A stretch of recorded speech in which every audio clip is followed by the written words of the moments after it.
हुआ है जिसे आपका दिल मानता है, जैसे झूठ नहीं बोलना, चोरी नहीं करना, भगवान का निरादर नहीं करना, दूसरों को नुकसान नहीं देना, यही सब धर्म है।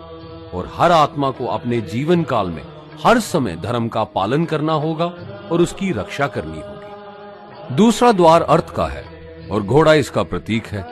हर आत्मा अपने हर जीवन काल में अपने पृथ्वी पे होने का अर्थ या मूल कारण समझेगी। इस जिंदगी में भोगने वाली चीजें और रिश्तों का आनंद लेगी। अच्छा बेटा या अच्छी बेटी, अच्छा भाई या अच्छी बहन, अच्छा पति या अच्छी पत्नी बनके हर दुनियावी रिश्ते पर खरी उतरेगी और इस परीक्षा को पास करेगी। तीसरा द्वार काम का है। भगवत गीता समझाती है कि हर मनुष्य के अंदर काम, क्रोध, लोभ, मोह, अहंकार और ईर्ष्या जैसी 6 भावनाएं हमें अपने और दूसरों के प्रति नुकसान पहुंचा सकती हैं। इन भावनाओं को हर मनुष्य को हमेशा अपने नियंत्रण में रखना होगा, क्योंकि इनके बहाव में किया हुआ कोई भी काम हमारे जीवन भर की परेशानी का कारण बन सकता है।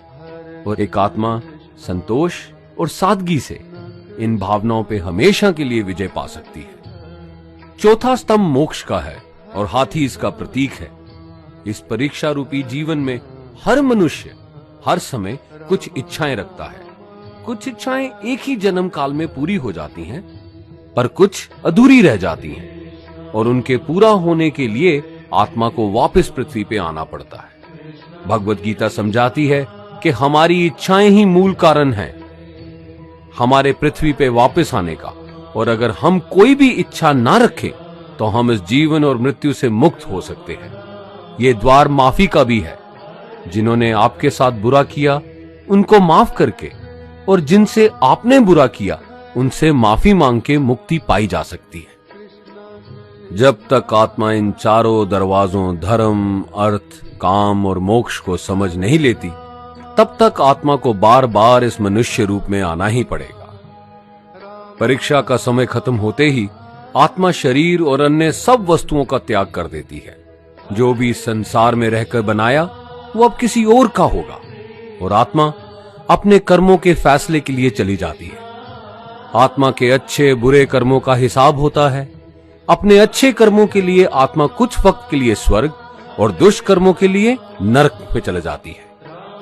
नरक में आत्मा को अपने पापों के अनुकूल सजाएं मिलती हैं, पर सजा खत्म होने के बाद आत्मा को फिर से एक नया शरीर और नया दिमाग मिलता है इस परीक्षा में फिर से बैठने के लिए।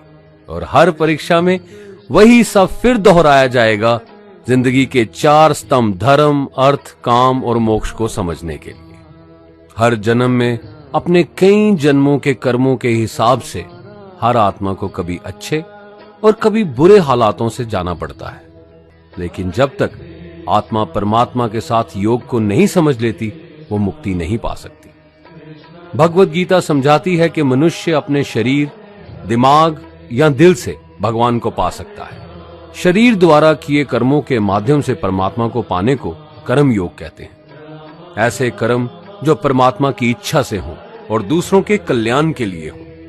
वाल्मीकि ने रामायण लिख के, श्रवण ने अपने माता पिता की सेवा और उन्हें 4 धाम की यात्रा करवा के, मदर टेरेसा ने अपने प्यार और सेवा के माध्यम से, और मैडम क्यूरी ने वैज्ञानिक खोज में अपने जीवन का बलिदान देके अपने कर्मों द्वारा परमात्मा को पाया।